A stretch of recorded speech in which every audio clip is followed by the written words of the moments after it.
Ranjit murder case में आज फिर से कोई फाइनल फैसला नहीं आ पाया है, कोई ऑर्डर नहीं जारी कर पाया है।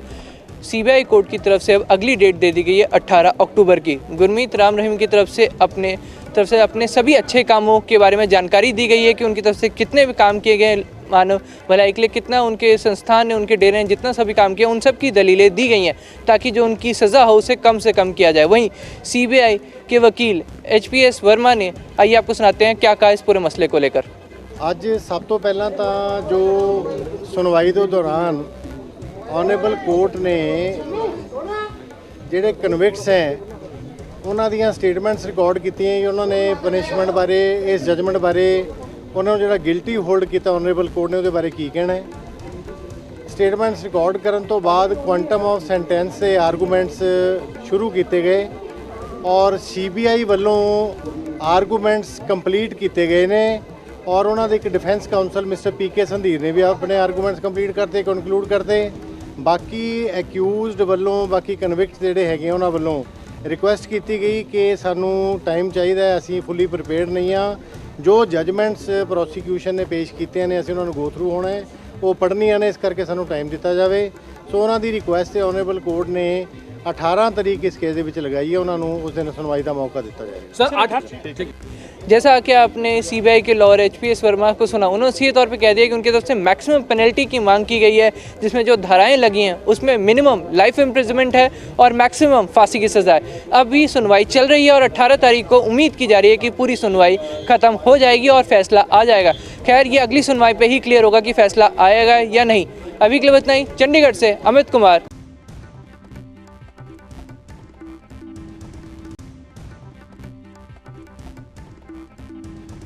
मथुरा के वृंदावन में आज प्रगति समाजवादी पार्टी के राष्ट्रीय अध्यक्ष अखिलेश यादव पहुँचे। उन्होंने वृंदावन पहुँचकर बाकी भक्त के दर्शन किए। दर्शन करने के बाद उन्होंने अपनी पदयात्रा यहाँ से शुरू करी। 2022 में आने वाले चुनाव का बिगुल यहाँ बजा दिया है उन्होंने। उनके द्वारा विपक्षी पार्टियों पर को भी घेरा गया है, BJP सरकार को भी घेरा गया है। सरकार के द्वारा जो 10 महीने के किसानों की समस्याओं को लेकर जो किसान बॉर्डर पर बैठे हैं उस पर जमकर बरसे। जिस तरह लखीमपुर खीरी में जो घटना हुई है उस पर भी BJP सरकार को घेरते हुए नजर आए और उन्होंने अपनी प्रगति समाजवादी पार्टी का संकलन मथुरा के वृंदावन से शुरू कर दिया है, जिसमें सभी कार्यकर्ता मौजूद हैं। धरने पर बैठा है और धरने पर ही नहीं बैठा, अगर गिनती की जाए लखीमपुर में तो किसान को चल करके मार दिए गए और इन 10 महीनों में 500 से ज्यादा किसान मर चुके। किसानों की चिंता नहीं है। मथुरा से शर्मा, AM न्यूज़।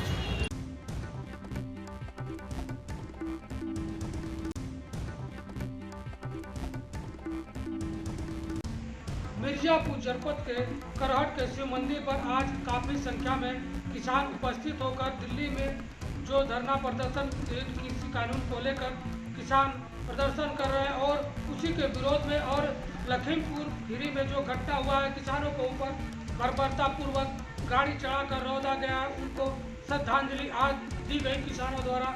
वही किसानों द्वारा ये भी कहा गया कि अगर किसानों का मांग अगर भाजपा सरकार नहीं मानती है तब तक यह आंदोलन प्रदर्शन चलता रहेगा। आगे जो भी पार्टी का दिशा निर्देश होगा उसी के आधार पर आगे हम लोग रणनीति के अनुसार काम करते रहेंगे। जो लखीमपुर खीरी में किसानों पर अजय मिश्रा भारत सरकार के जो गृह मंत्री उनके सोनू मिश्रा गाड़ी चढ़ा करके किसानों की लौट करके कुचल करके हत्या कर दी। उसी किसानों के श्रद्धांजलि के लिए आज का दिन निश्चित किया गया था। संयुक्त मोर्चा द्वारा उसी के परिप्रेक्ष्य में आज जुटे हैं और श्रद्धांजलि अर्पित किए हैं उन 5 किसानों को और श्रद्धांजलि सभा समाप्त की जा रही है। उसके बाद हम लोग 15 तारीख को जुटेंगे। 15 तारीख को हर गांव में भारत सरकार और उत्तर प्रदेश सरकार का पुतला दहन होगा। मिर्जापुर से NB न्यूज़ संवाददाता रामकुमार सिंह।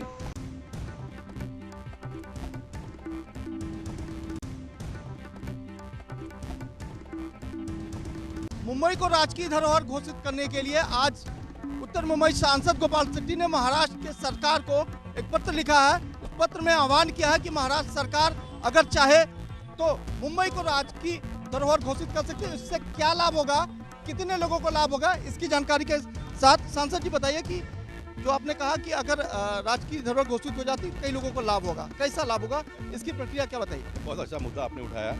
ये हम पॉलिटिकल सिस्टम के सारे पार्टी के लोगों के लिए, मैं अपने पार्टी को इसमें से अलग नहीं कर रहा हूँ, ये हम सब पॉलिटिकल पार्टी के लोगों का पाप है। आज़ादी के 75 साल में आप एक व्यक्ति को रहने के लिए घर बनाने की व्यवस्था नहीं बनाई, जो हमारे देश के प्रधानमंत्री ने बनाई, जिसका इम्प्लीमेंटेशन करने के लिए महाराष्ट्र में देवेंद्र फडणवीस ने कायदा बनाया। प्रधानमंत्री 2.5 लाख रुपए दे रहे, महाराष्ट्र से मुख्यमंत्री देवेंद्र फडणवीस जी ने पहले के 1 लाख रुपए का उन्होंने कायदा बनाया, 3.5 लाख रुपया हो गया। मैं महाविकास आघाड़ी सरकार को कहता हूं कि लकीली तुम 3 पार्टी के लोग हैं, 50-50 हज़ार रुपये तुम्हारा डालकर 1.5 लाख रुपया और 5 लाख रुपए दे दो झोपड़पट्टी वालों को। सारे जितने भी झोपड़ी है उसको राष्ट्रीय धरोहर हेरिटेज डिक्लेयर कर दो। ये 5 लाख रुपए में उनको कहो कि आप 14 फुट का जो कायदा है उससे ऐसा अपना घर बना लो। उसमें अगर कम पड़ता तो मुंबई भारतीय जनता पार्टी लोगों की मदद करेगी।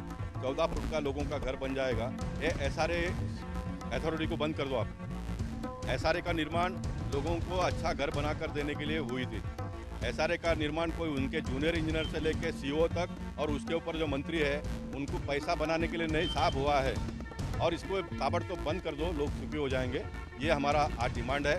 मैंने महाराष्ट्र के मुख्यमंत्री उद्धव ठाकरे से इसको डिक्लेयर किया है कि दशहरे के आपके सन्मुखानंद के रैली में आप मुंबई शहर के झोपड़पट्टी को हेरिटेज करके डिक्लेयर कर दो। बात पूरी हो गई, खत्म हो गया बात। नवरात्रि के 9 दिनों में आपने घोषणा की थी, लगातार एक के बाद एक बड़े खुलासे कर रहे हैं, आज भी उसी खुलासे के लिए आप यहाँ मौजूद हैं। आज का खुलासा क्या हो बताइए। आज का खुलासा यही है कि एक जगह पर देवेंद्र फडणवीस जी ने सर्वे करके 11 लाख और 24 या 27 हज़ार लोग परिवार मुंबई में रहती है, उनको हमको घर देने का कायदा बन गया। यानी उसको तोड़ने का नहीं है, तोड़ना है तो उनको घर बनाकर उनको देना, ये कायदा बन गया। और ऐसे समय पर प्राइवेट प्रॉपर्टी में किसी ने घर थोड़ा ठीक ठाक बना लिया, अपना दुकान ठीक ठाक कर लिया, उसको नोटिस दे रहे। उसको नोटिस देने के बाद में हमारे नगर सेविका अंजलि बहन खड़े कर रही है, म्यूनसिपालिटी से बात कर रही है, हमारे विधायक सुनील राणे बात कर रहे हैं, और दोनों का नहीं सुन रहे थे। ब्रह्मदेव ने मनीषा ताई को, दहिसर के विधायक को बात किया, वो बात कर रही है। उसके बावजूद भी कल पूरा दिन इनको हैरान परेशान किया और डर का माहौल अभी भी इन्होंने कायम रखा है। मैं चाहता हूं कि हमारे म्यूनसिपालिटी के जो चौहान, शिंदे, लाड़, ये तीनों को मैं आह्वान करता हूं, आप ये तोड़ो दुकान। आपने नोटिस दिया ना, इसको तोड़ो। तोड़ने के बाद में मैं मुंबई शहर के लोगों के सामने इसको लाऊंगा, मुझे ताकत मिलेगी। और तोड़ने के बाद में इसलिए मैं यहाँ पर आया हूँ, और अगर टूटता है तो वो लोग डरेंगे जिनका घर है। इसलिए भारतीय जनता पार्टी की ओर से हमने उनको 5 लाख रुपए का चेक दे दिया। अभी इसमें तोड़ सकता है, 15 तोड़ेगा, एक दीवार तोड़ेगा, 5 लाख रुपए में बन जाएगा वापस। ये भी रुपए का चेक दे दिया। तमाम जो जूनियर इंजीनियर है या बड़े इंजीनियर है वो लगातार खुद जो है ऐसे शिकायतकर्ता को पालते हैं और वो खुद शिकायत करवाते हैं, फिर बाद में तोड़वाते हैं, फिर तोड़ पानी की जाती है। ये पहला मौका नहीं, बार-बार मुंबई में होता है। एकदम सही। ये NGO जो अच्छे NGO है उनका हम सम्मान करते हैं, जो इस प्रकार का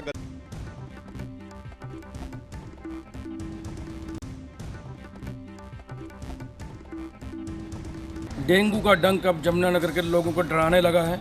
आम हो, खास हो, अधिकारी हो या कर्मचारी, हर जगह लोग डेंगू से पीड़ित हैं। डेंगू के चलते यहाँ मरीजों की संख्या वो लगातार बढ़ रही है। अगर पिछले एक पखवाड़े की बात करें तो लगभग 2 गुना जो आंकड़ा वो हो चुका है। सरकारी स्तर पर तो ये आंकड़ा भी 50 के लगभग है, लेकिन अगर वास्तविकता की बात की जाए तो ये आंकड़ा बहुत इससे अधिक है। लोग भी यहाँ बहुत ज़्यादा जागरूक नहीं है अगर लोगों की बात की जाए। और दूसरी तरफ विभाग द्वारा भी जो फॉगिंग की जाती है उसको लेकर भी जो है लोग इसका भेदभाव का आरोप लगा रहे हैं। विभाग के द्वारा ये भी बताया गया है कि 5000 के करीब लोगों को नोटिस दिया गया है जो इसमें डेंगू के चलते जो नियम है, जो साफ़ सफाई है उसका इस्तेमाल नहीं कर रहे थे, साफ़ सफाई नहीं कर रहे थे। दूसरा यहाँ पे विभाग ने जो स्वास्थ्य विभाग उन्होंने 3 सरकारी विभागों को भी नोटिस दिया है। यहाँ बताया जा रहा है कि जब इन्होंने चेकिंग की तो वहाँ लार्वा पाया गया है डेंगू का, क्योंकि वहाँ जो पानी में साफ़ सफाई की व्यवस्था पूरी नहीं थी, जिसके चलते उनको नोटिस दिया गया है। ANB न्यूज़ के लिए यमुनानगर से मोहित विज।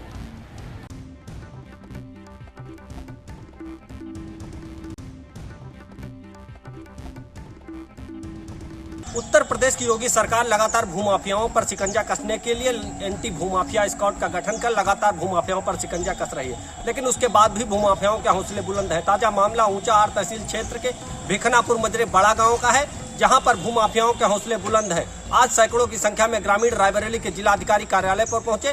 ग्रामीणों ने जिलाधिकारी से न्याय की गुहार लगाई। उन्होंने आरोप लगाया कि गांव के जो दबंग हैं वो लगातार निर्बलों और सरकारी जमीन पर कब्जा कर रहे हैं। हल्का लेखपाल भी दबंगों से मिला हुआ है। लगातार वो ग्रामीणों को परेशान कर रहे हैं। कैमरा पर्सन पवन के साथ अमर प्रताप सिंह, ANB न्यूज, रायबरेली।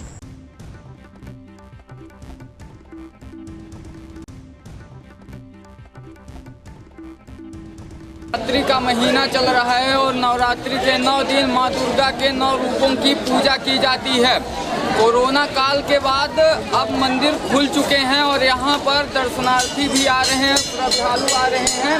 और अभी हम लोग रीवा मुख्यालय से 70 किलोमीटर दूर नई गढ़ी में खड़े हुए हैं। नई गढ़ी का ये प्रसिद्ध मंदिर है माँ अष्टभुजा धाम मंदिर, और यहाँ पे आप देख सकते हैं कि हजारों की संख्या में श्रद्धालु आए हुए हैं, जो कि सुबह से ही यहाँ पर आ जाते हैं।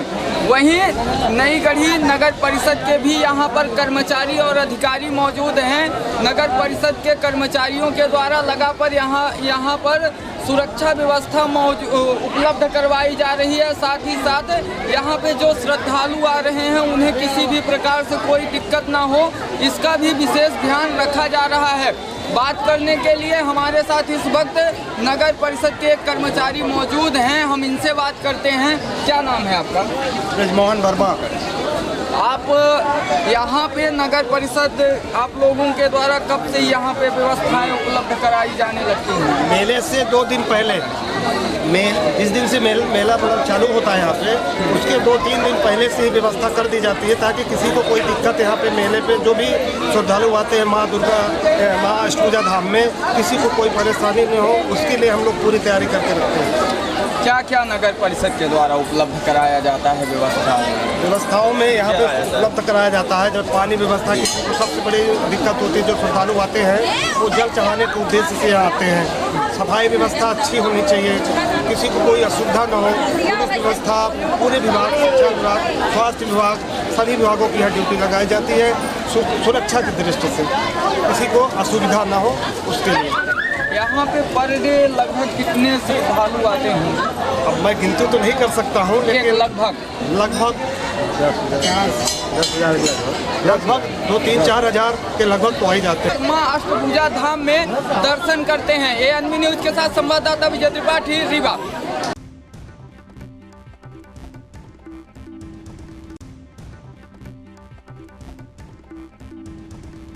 उत्तर प्रदेश के पूर्व CM हुआ सपा के राष्ट्रीय अध्यक्ष अखिलेश यादव का विजय रथ बुंदेलखंड के प्रवेश द्वार हमीरपुर पहुंचा हुआ है। कानपुर के गंगा से शुरू हुआ विजय रथ यात्रा घाटमपुर के नवेली और जनसभा के बाद हमीरपुर पहुंची। 2022 विधानसभा चुनाव को लेकर बुंदेलखंड की धरती से बड़ा संदेश देने की तैयारी में अखिलेश यादव हमीरपुर पहुंचकर PW विभाग गेस्ट हाउस में आज विश्राम करेंगे और कल सुबह रोड शो के बाद हमीरपुर कुरारा के ब्लॉक में जाकर जनसभा को संबोधित करेंगे। सपा के कार्यकर्ताओं ने हमीरपुर जमुना पुल में जाकर उनका स्वागत किया। हमीरपुर से सीलू निषाद, ANB न्यूज।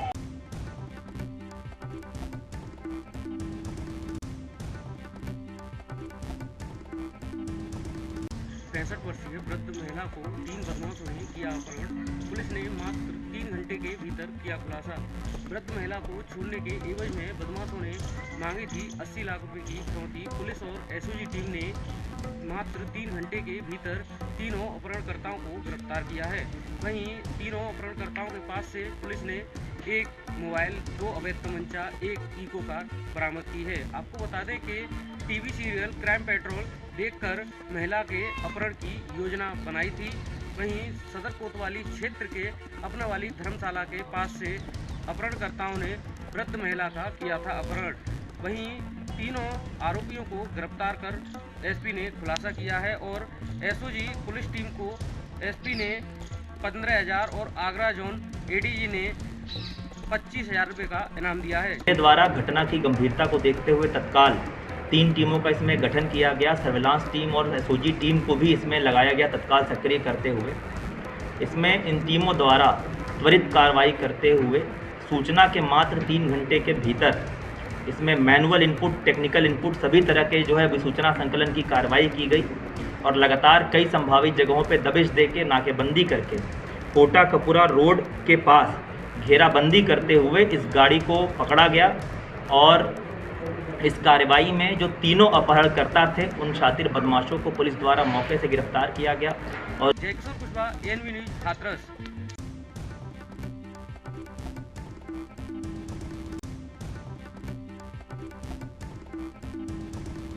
पत्नी ने अपने पति संग मिलकर अपने ही प्रेमी को उतारा मौत के घाट। आपको बता दें, पूरा मामला जनपद कासगंज के सदर कोतवाली क्षेत्र का बताया जा रहा है, जहां पर एक प्रेमी अपनी प्रेमिका से मिलने उसके मायके पहुंच गया। वहीं पर उसके पति के साथ उसे जंगल में ले जाकर उसे मौत के घाट उतार दिया।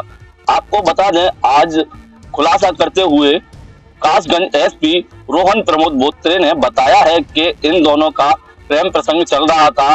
ब्रिजेश की पत्नी और राजवीर के बीच में अवैध संबंध बताए जा रहे हैं, जिसको चलते ब्रिजेश को जब इस बात की खबर पड़ी तो उसने एक जाल बिछाया और अपनी पत्नी से अपने प्रेमी को अपने घर बुलाने के लिए कहा। पत्नी ने अपने प्रेमी को अपने घर बुलाया, जहां पर उन दोनों ने मिलकर उसकी हत्या कर दी। हत्या के बाद जब मृतक के घर वालों को पता चला तो उन्होंने सदर कोतवाली क्षेत्र कासगंज कोतवाली में उन्होंने गुमशुदगी लिखाई थी। जब से पुलिस ने उस पर काम करना शुरू किया गया था तो सर्विलांस टीम द्वारा मृतक का लाइव लोकेशन गंडवारा क्षेत्र में एक जंगल में मिला था, जहां से खुलासा शुरू हुआ और आज एसपी रोहन प्रमोद बोत्रे ने गिरफ्त में आए ब्रिजेश को जेल भेजने की कार्रवाई की गई है। वहीं पर टीम को 5,000 रुपए देने का पुरस्कार देने का घोषणा की है। ब्रिजेश की पत्नी जो है उसके साथ राजकुमार का कोई अफेयर था, जिसके लेकर ब्रिजेश को आपत्ति थी। इसीलिए ब्रिजेश ने अपनी पत्नी के ऊपर इस प्रकार का दबाव बनाते हुए, पत्नी का जो मायका है गंजड़वाड़ा में पड़ता है, वहां पे राजकुमार को बुलाया गया फोन करके। तो उसकी पत्नी और ब्रिजेश दोनों ने मिलके उसके सर में चोट करके एक डंडे से मार के उसकी हत्या कर दी गई थी और बॉडी जो है वो उसी जंगल में फेंकी गई थी। मौके से कंकाल बरामद हुए हैं, साथ ही में जो कि उसने कपड़े पहने थे वो बरामद हुए, कुछ आईडी कार्ड उसमें बरामद हुए। उसका डीएनए सैंपल भी किया जाएगा, उसके पिताजी के साथ का मैचिंग भी। कासगंज से ANV न्यूज के लिए मैं अतुल यादव।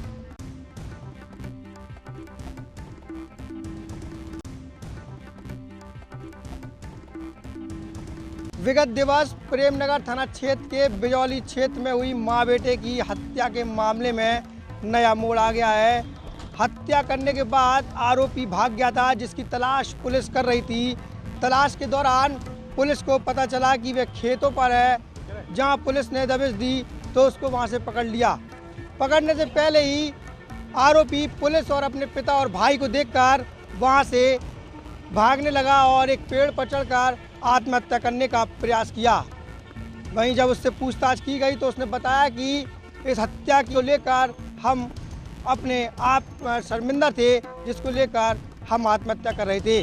फिलहाल पुलिस ने हत्या आरोपी को झांसी मेडिकल कॉलेज में भर्ती कराया और उसका उपचार चल रहा है। सर, प्रेमनगर थाने में घटना हुई है सर, उसके बारे में क्या जानते हैं? प्रेमनगर थाना क्षेत्र में कल एक युवक को नामजद आरोपी बनाया गया, जिसमें एक युवक उसकी मां की हत्या का आरोप उसके ऊपर था। पुलिस ने तत्काल टीमें गठित करी, कई जगह दबिशें दी। उन दबिशों के दौरान उनके पिता और भाई को पुलिस ने साथ रखा पहचान के लिए। तो पिता के द्वारा बताया गया कई बार वो अपने खेतों पर भी चला जाता है, रात्रि वहाँ गुजारता है। तो पुलिस उधर भी चेक करने गई। उस चेकिंग के दौरान वो पेड़ पे बैठा हुआ था। घर वालों को देखते ही उसने आत्मघाती कदम उठाने का प्रयास किया। पुलिस ने तत्काल उसके इस कृत्य को रोका और पिता की मदद से हॉस्पिटलाइज किया, जहां पर उसने बातचीत में बताया कि चूंकि उसे नामजद किया गया है और इस तरह का घृणित कृत्य उससे हो गया है, इसलिए वो आत्मघाती कदम उठा रहा था। पुलिस जो शेष प्रक्रिया है उसको संपन्न करवा रही। डॉक्टरों के अनुसार उसकी स्थिति अभी ठीक है। वीडियो जर्नलिस्ट के साथ मोहम्मद शहजाद, ANV न्यूज, झांसी।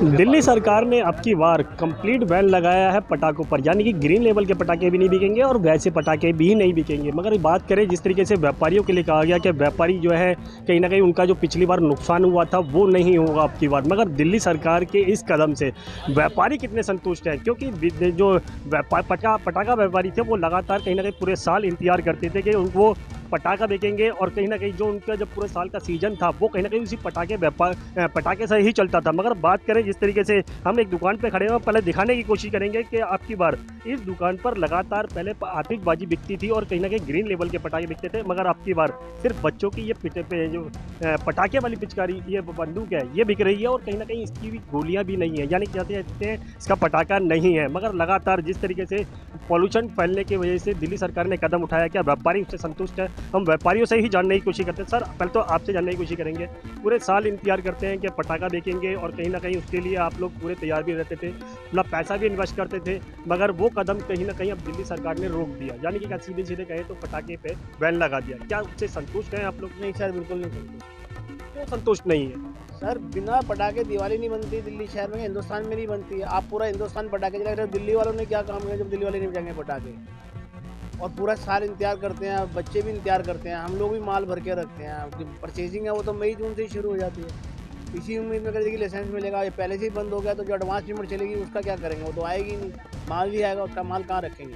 तो अब की बार आप कहें दिवाली पर क्या चीज़ बेच रहे हैं, क्योंकि हर बार तो आप भी पटाखे बेचते थे तो कहीं ना कहीं आपका गुजर बसर होता था, अब की बार आपका क्या बेच रहे हैं? सर अभी तक तो कुछ समझ ही नहीं क्या बेच रहे हैं, कुछ नहीं बेच रहे, सिर्फ यही प्लास्टिक की यही बेचेंगे। प्लास्टिक की बंदूक आई बच्चों की, हाँ जी, मगर क्या इसकी गोलियां भी बिक रही हैं? क्या सिर्फ खाली यही बिक रहा है? गोली तो बैन है, खाली गोली बैन है। बच्चे इससे संतुष्ट तो होंगे ही नहीं। तो सर अब बच्चे नहीं होंगे तो बच्चे केजरीवाल जी कराएंगे संतुष्ट उनको, यानी कि सवाल बनता है दिल्ली सरकार से।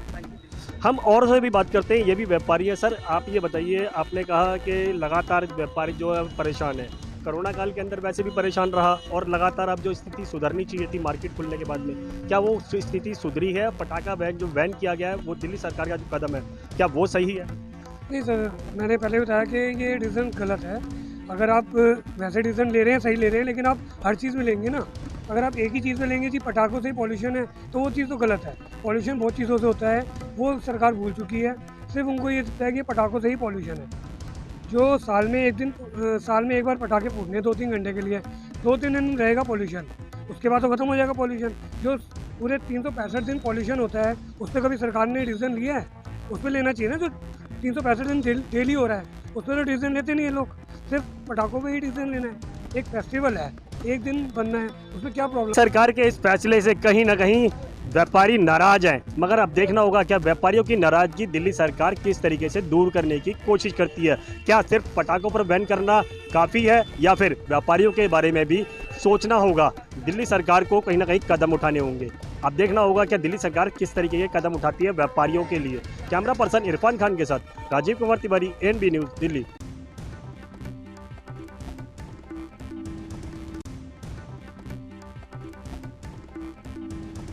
देवरिया जिले के जिलाधिकारी डॉक्टर आशुतोष निरंजन द्वारा एक नई पहल की गई है।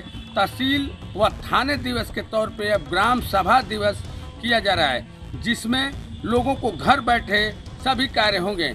इसके लिए 4 विभागों को उन्होंने रखा है और इसकी आज पहली दिन है, जिसमें आज जिलाधिकारी के निर्देशन में एक कार्य शुरू हुआ है और अनेकों जगह पे लोग घर बैठे अपना निवास बनवा रहे हैं, आय बनवा रहे हैं, जन्म प्रमाण पत्र बनवा रहे हैं, कुटुंब रजिस्टर का नकल ले रहे हैं, क्योंकि 4 विभागों के राजस्व से लेखपाल, ग्राम विकास से कर्मचारी लगाए गए हैं, वहीं पंचायती राज से सचिव लगाए गए हैं, पुलिस विभाग के बीट अधिकारी भी हैं। जो गाँव के हल्के फुल्के विवाद हैं वो गाँव में सुलझाए जाएंगे।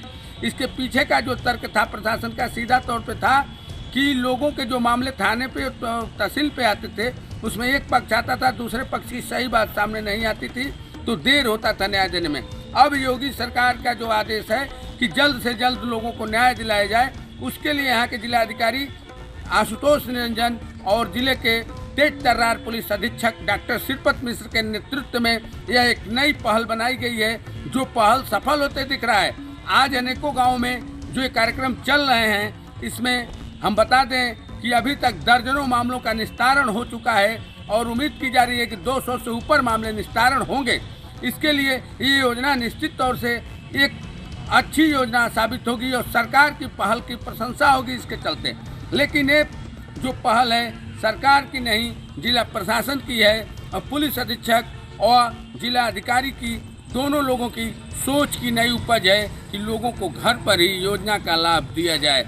इसके चलते लोगों में भी खुशी है। गांव के लोगों से जब बात की जाती है वो लोग भी कहते हैं कि हम लोग किराया लगा के जो मुख्यालय पे जाते हैं, ब्लॉक पे जाते हैं, तहसील पे जाते हैं, अब हम लोग को जाना नहीं पड़ेगा, यहीं पे काम हो रहा है। इसके लिए जनसेवा केंद्र के कंप्यूटर भी लगवाए गए हैं जिसमें लोग अपना काम जल्दी करा रहे हैं। 160 गाँव में आज शुरुआत हुई है और इसका निरीक्षण करने के लिए खुद जिला अधिकारी आशुतोष निरंजन और एसपी डॉक्टर श्रीपत मिश्र भ्रमण पर हैं और अधिकारियों को भी भ्रमण पर लगाया गया है। सुपरविजन किया जा रहा है कि निश्चित तौर से कहीं कोई कमी ना आए, कहीं कोई दिक्कत ना आए। अगर ये योजना सफल होती है तो आने वाले दिनों में यहाँ पे कुछ और विभागों को इसमें जोड़ा जाएगा, जैसे चिकित्सा क्षेत्र, बिजली विभाग, जल निगम विभाग, लोक निर्माण विभाग, सबको बुलाया जाएगा और धीरे धीरे गाँव में ही हर व्यवस्था हो जाएगी और काफ़ी मामले निस्तारण होंगे। तो निश्चित तौर से यह देखने को मिल रहा है पूरे उत्तर प्रदेश में देवरिया में नई पहल, जिला अधिकारी आशुतोष निरंजन और पुलिस अधीक्षक डॉक्टर श्रीपत मिश्र की यह योजना कितना सफल होते।